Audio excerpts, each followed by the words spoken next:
going to look at the Senator Hawley questioning Attorney General Pam Bondi. Welcome to the Nate Reelman podcast. Let's continue.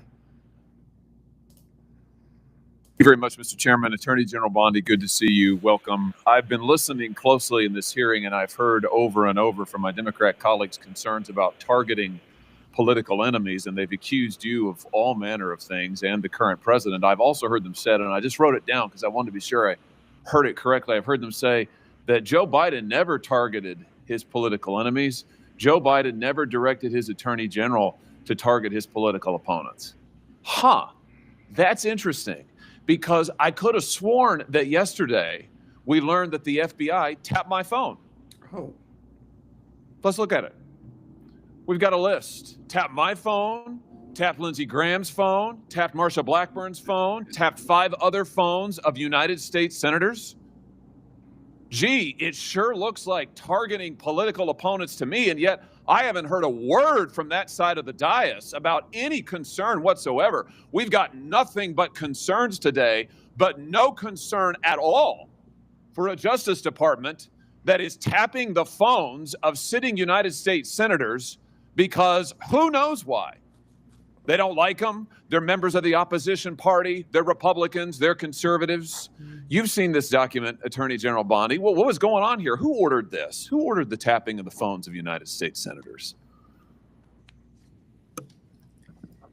Senator Hawley, I cannot discuss the details of that right now for very good reason. You're going to do a thorough investigation into this, I trust. Is that correct?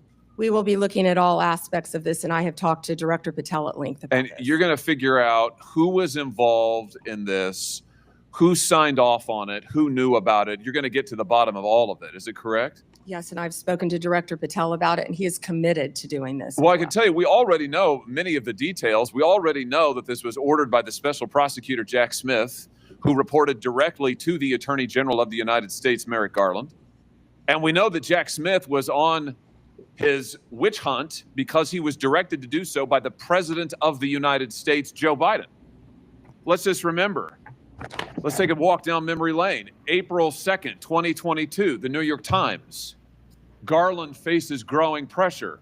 The Times says as recently as late last year, that would have been 2021, Mr. Biden confided to his inner circle he believed former President Trump was a threat to democracy and should be prosecuted. It goes on to say that the Biden was frustrated with Garland and wanted him to take decisive action against Trump. Here's what we're talking about. Trump, of course, was a private citizen at the time. So he appoints his own hitman, Jack Smith, who goes after the president, former president, who goes after members of this body. You know, the thing about it, though, that really strikes me is that it didn't stop with members of the United States Senate. Did it, Attorney General Bondi? It didn't stop here at all. I mean, just as egregious, maybe more so than tapping the phones of U.S. senators, is this memo that I know you've seen before. Let's just look at it again. This is an FBI memo from the same time period, I might add, from the same time period, in which the Federal Bureau of Investigation attempts to recruit informants into Catholic parishes in this country. So here you have an administration that is activating the FBI against its political opponents and tapping the phones of United States senators. Can I just say that again for my colleagues, for the benefit of my colleagues on the other side of the dais? Tapping the phones of United States senators. This isn't hypothetical. This isn't maybe what will you do in the future. This isn't, oh, gee, can you imagine a situation? This happened. This happened. And this happened, the targeting of Catholics in this country because Joe Biden and his FBI didn't like Catholics who went to a certain kind of mass. I mean, good God in heaven, what is happening to this country? What happened under Joe Biden?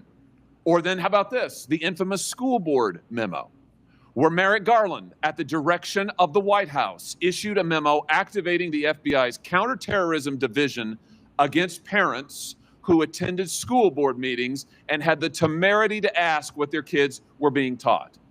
And some of those parents were treated like this. Let's remember how parents were treated.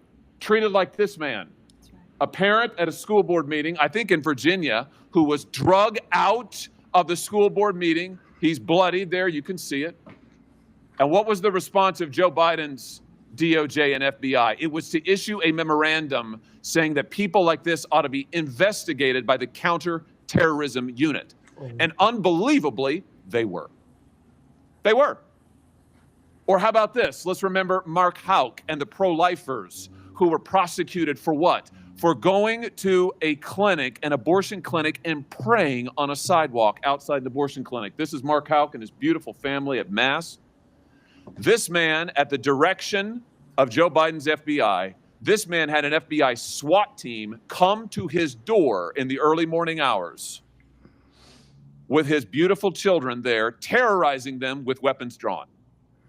He was then arrested and prosecuted. Unfortunately, a jury acquitted him. This is what was happening under Joe Biden. United States senators spied upon. Former presidents, the political opponents of the president at the time, targeted, prosecuted. Pro-lifers, targeted, prosecuted. Catholics, targeted, prosecuted. 92 conservative organizations put under surveillance, targeted for potential prosecution. Gee, I don't know. Would you call that an example of weaponization, Attorney General Bondi? Do you think that's a fair characterization? Senator Hawley, that is the ultimate weaponization. And weaponization under Donald Trump has ended. It has ended. Harmeet Dillon is running our civil rights unit, and she is doing an incredible job. No longer will parents be targeted. No longer will parents who care about whether their elementary school children have to read a transgender book be targeted and told they cannot have. Oh, heavens, loved it.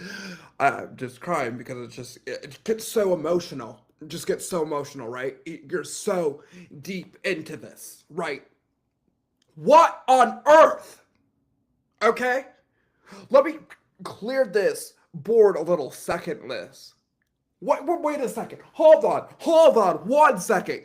You call the Republicans fascist. You call the Democrats perfect. You call the Republicans divisive. All of this stuff. But we have a president who prosecutes people for standing up for freedom of speech?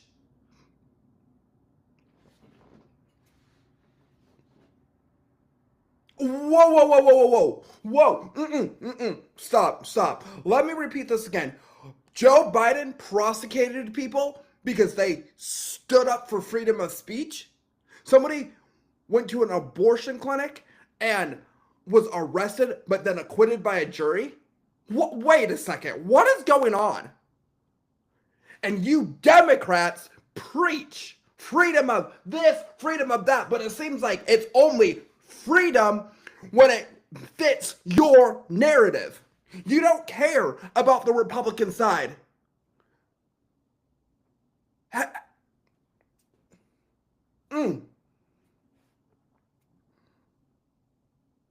That's the problem that I have.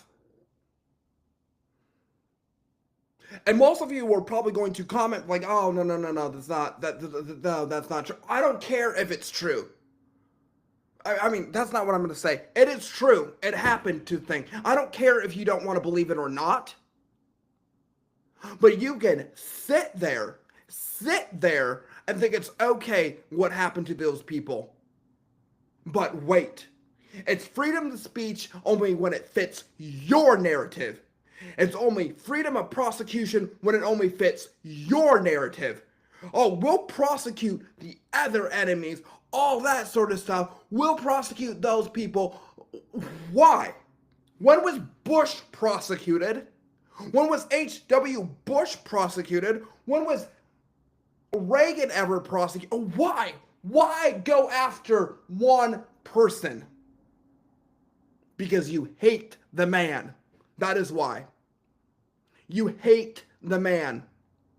You hate him so much that you will do anything to take him out.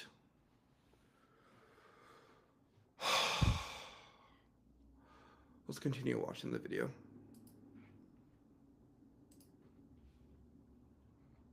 have any say in their child's education. That has ended under this administration. People can worship freely, whether they're Catholics at synagogues or Muslims. Everyone can worship freely. That was the ultimate weaponization. They were targeting Catholics. No longer. They have been targeting so many American citizens throughout this country. And Senator Hawley, you have been a champion of this, and thank you for being a champion of that. But under Donald Trump's watch, it has ended. You know, I think about some of the abuses of power in this country's history, and there's been sadly a lot of them by members of the executive branch over the years, whether it's Watergate, whether it's what J. Edgar Hoover did in his time at the FBI, spying on many public figures, RFK, MLK, JFK, you name it. And I just have to say, what we now know happened in the last 4 years under this administration surpasses all of that. It surpasses all of it, not just for the interference in the legislative branch, not just for the blatant disregard for the separation of powers, not just for the blatant disregard for the First Amendment, but for the targeting of ordinary American citizens who can't afford lawyers, who can't afford to mount a defense, who when the FBI knocks at their door or comes with the SWAT team, they don't know what to do. It is absolutely a disgrace. It is a stain on the history of this country and on the conscience of this country, what this administration did in the last 4 years. So here's what I think needs to happen. Madam Attorney General, I think we need a special prosecutor to be appointed whose sole responsibility will be to get to the bottom of what has happened in every instance that I have just named. I think we need to know exactly who approved the wiretaps on United States senators, who knew about it, what agents were involved at DOJ or the FBI. I think we need to know exactly who signed off on the Catholic memo, the spying memo, who was involved with it, how far did it go. I think we need to know exactly who authorized the prosecution of Mark Houck, who terrorized pro-lifers and tried to intimidate them. I think we need to know that, Mr. Chairman, this committee needs to do oversight hearings. We need to have thorough hearings into what has happened these last 4 years and this abuse that has now just been uncovered, because we have to ensure that it stops. As you just said, Attorney General Bondi, we have to ensure that it stops. This chapter in American history needs to come to a close, never to be opened again. The use of the most powerful law enforcement bodies in the world against ordinary citizens and political opponents must end once and for all. And we have a chance to do it, and it needs to be done with a thorough investigation, full transparency, and those who violated laws need to be prosecuted. I thank you for what you're doing, Attorney General Bondi. I hope that you will launch a thorough investigation. I hope you'll appoint a special prosecutor. Mr. Chairman, I hope we'll hold hearings. And with that, I yield. Yeah.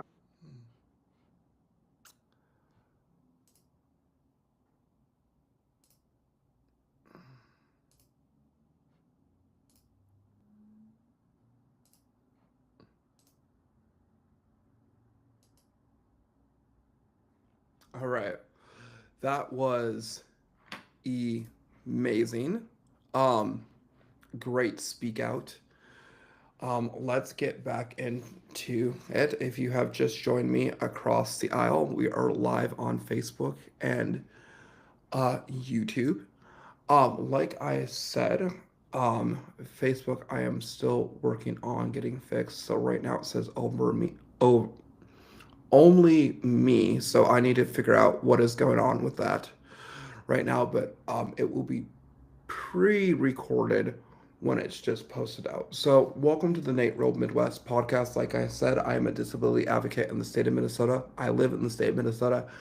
I cover widespread of politics and stuff, and I really wanted to share today why I was a disability advocate and what made me start there. So today is a little Q&A, questions and answers that a lot of people, you guys probably are wondering, is why I became a disability advocate. What started my journey? So my journey started in 2024 when I started to see there was no change in the Department of Human Services in the state of Minnesota. There was no help. There was no help in these ICS homes. So I said, you know what? Who are the people that are going to listen to me? So I was in politics, not mostly in the politics that I thought I was going to be. Like, I was a child, I was so freaking afraid of politics. Like, the word politics scared me. The politics was it was just such an emotional thing. And now I can talk about politics and I'm just fine. It's amazing. But why I became a disability advocate for the state of Minnesota is because I was sick and tired of what I was seeing. I was. And I was sick and tired of seeing these disability people suffer. When I mean suffering, their voices not being heard. And I had enough of it. I had enough of the Department of Human Services lying to me. I had enough of them coddling me. I had enough of them treating me like I was not even human in their eyes. And I had enough of it.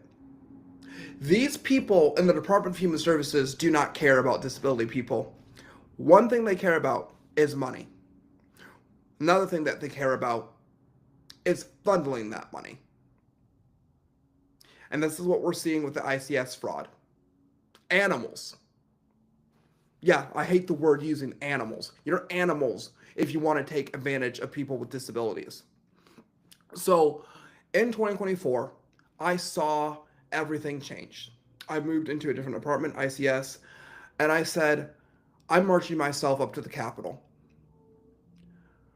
I marched myself up to the Capitol that first day, and I gave my first speech. Not the best speech I ever gave. And I explained myself, this is what going. And I explained, this is what how are we going to find a budget? And one of the senators goes, I'm surprised I've never had a young man testify on a budget hearing. And I kept going. I kept going and going and going because I'm a fighter. And after I saw what they did to me in May, that was disgusting. I gave the most powerful speech out there. And I literally had people looking at me and saying, what did this man just do?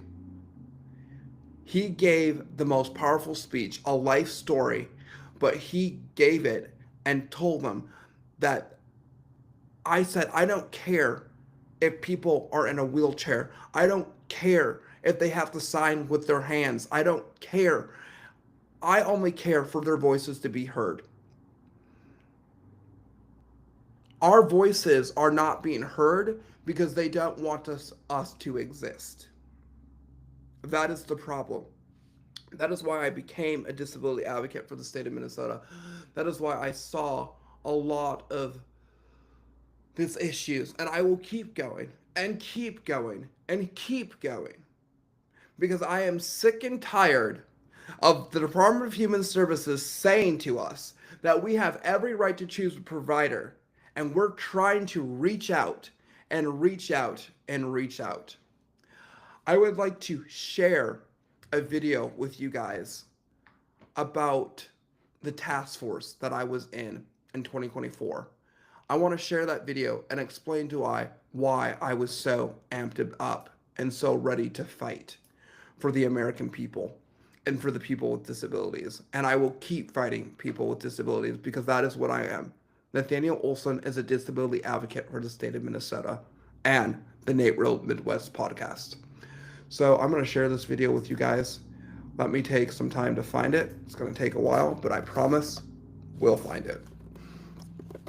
Like I said, this means a lot.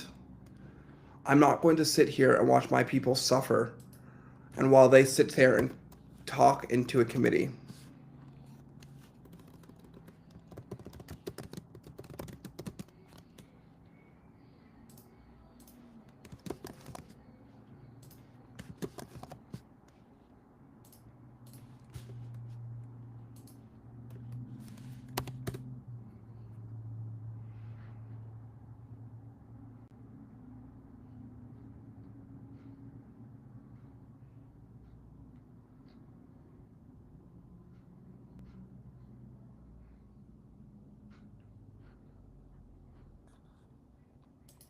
It's gonna take me a while because it was May of 2024.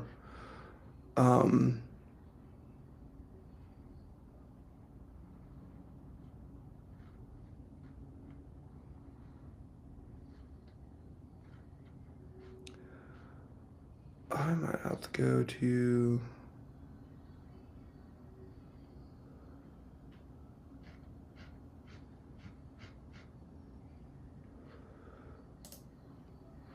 Isn't there a way that you can go to older videos?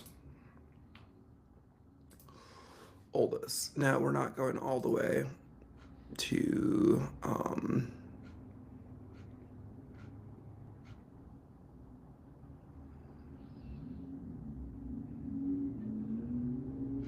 I remember having Scott Jensen speak.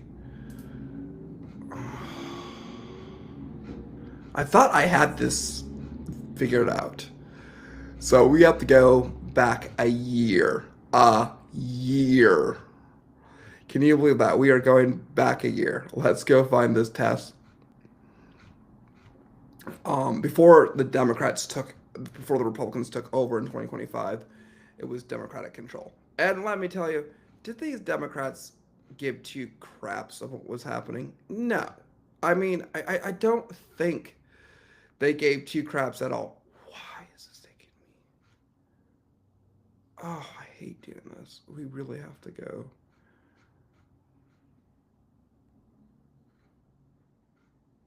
Was it June? June something.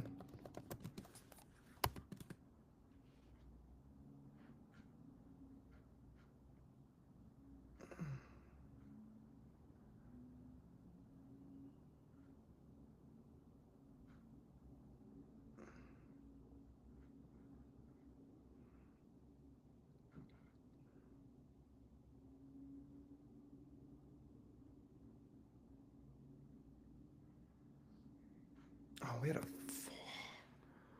floor session and you all, we're gonna have to do something that's gonna have to take us. Do I have this saved?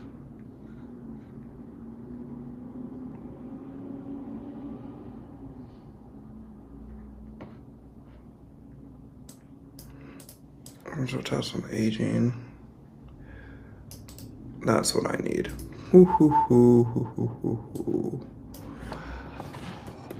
See, I'm so sorry. Your podcaster is debating this. This is when.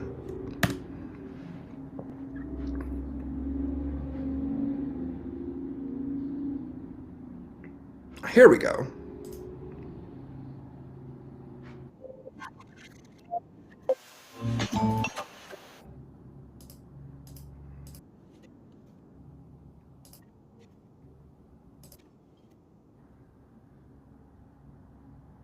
This is. I tell you that. Well,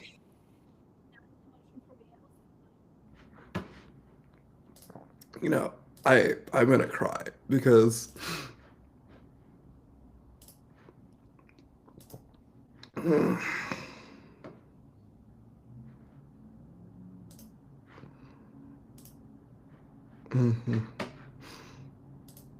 All right, let's watch this together. This is literally when Mr. Olson cries.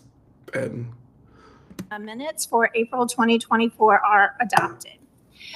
Our next item on the agenda is public testimony. Is Nathaniel Olson with us this morning? oh my gosh. If you'd please come forward.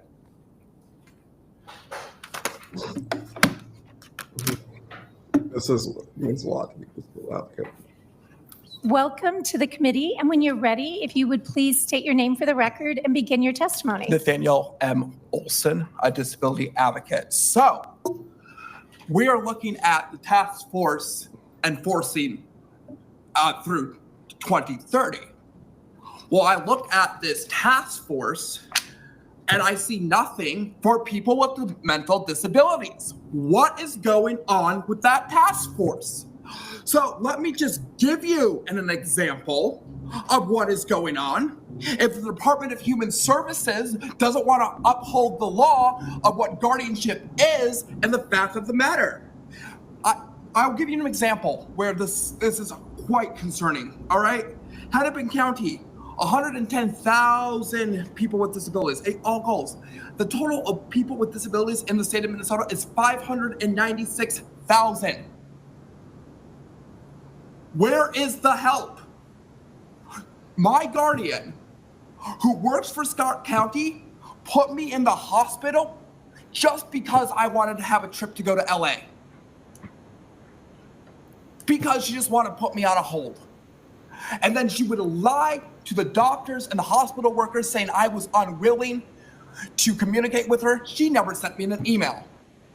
The fact of the matter that we have these state guardians that are willing to do that, we need to figure out a bill that can fund guardianship where other people who want to be loved and supported. That is what I'm doing right now, to find a guardian that I can be loved and supported. But the fact of the matter that Minnesota wants to fund all of this stuff and leave the disability people out, that is disappointing.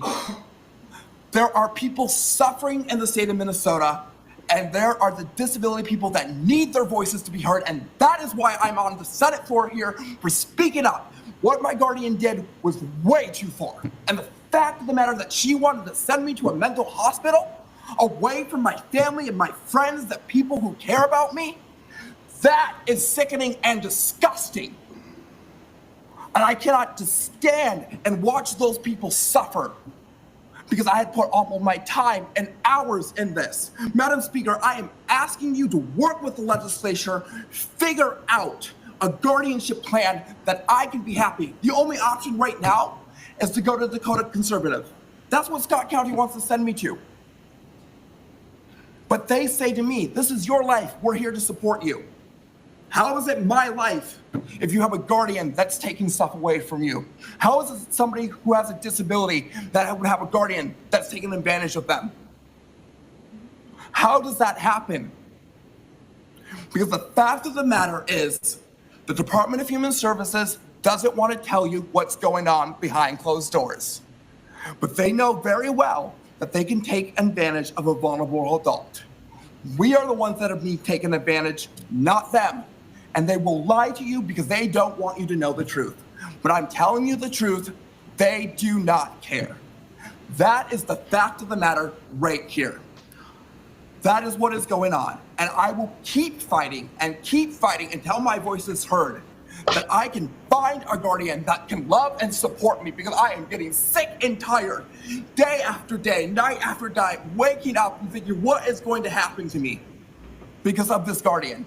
And that is the major problem that should have been on the task force. That is what should have been happening, not all of this stuff that is bonding together and just push away the disability people. We are Americans too. We are Minnesotans too. And if you don't like it, that's your problem, not ours. We need our voices to be heard. But right now, we're being silent. But that is not going to happen. Thank you. Thank you very much, Mr. Olson. I greatly appreciate having your voice at the table. Please know that we do hear you, and aging and disability go together.